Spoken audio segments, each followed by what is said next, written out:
Hello mga moms and paps, ito nga pala yung station ng Ngongping 360 dito sa Hong Kong. Yung ticket ay nabook na ng husband ko, so pumunta na lang kami dito, ipinapakita lang yung QR code. Bali may dalawang pagpipilian, yung crystal cabin at yung standard.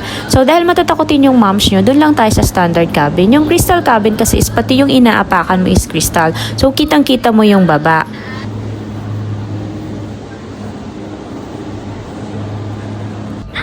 First time nga pala namin ma-experience tong cable car. Bali may kasama kami dyan na 3 Thai. Nalaman kong Thai sila kasi yung pagsasalita nila. Actually mababait sila. Nag-offer pa nga yung isa na picturean kami. Tinanong pa nga nila kami kung taga saan kami. Sabi namin, syempre from the Philippines. At sabi ko na sa kanila, taga Thailand kayo, no? Then syempre, binati ko sila ng sawadika. So mabalik tayo. Ito nga pala yung view namin sa cable car. Grabe mga moms, napakaganda. Pero napakalamig din, napakalamig dito sa taas.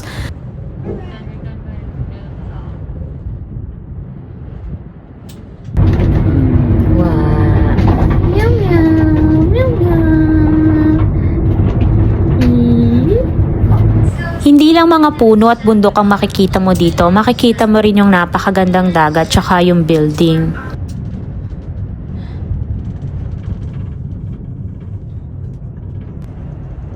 Sa taas ay makikita mo rin yung cherry blossom garden. Hindi na kami pumunta kasi hindi pa naman pala siya full bloom.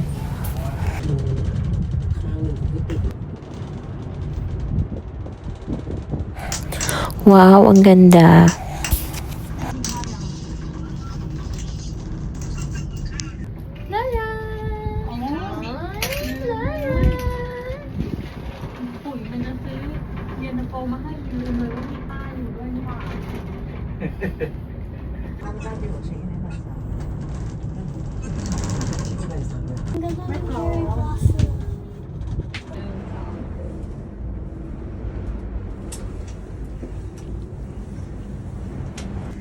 Sa mga pupunta ng Hong Kong, wag niyong kakalimutang sumakay dito sa Ngongping 360 sa cable car. Napakasayang experience.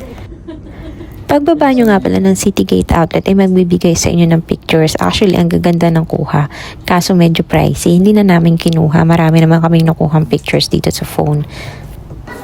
At dahil gutom na mga bagets, ay dito kami kakain sa McDonald's sa City Gate. Mag lang yung nabili ko kasi ang kulit-kulit nitong bunso namin. Hindi kami makapag-shopping kasi gusto niya lalakad ng lalakad.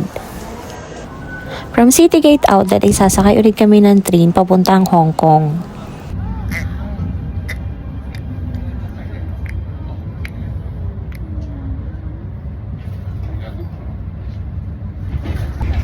Napakahirap mag-travel lalo na kung may toddler ka. Pero kung ganito naman kasaya yung mga bata, sulit na sulit yung pagod mo.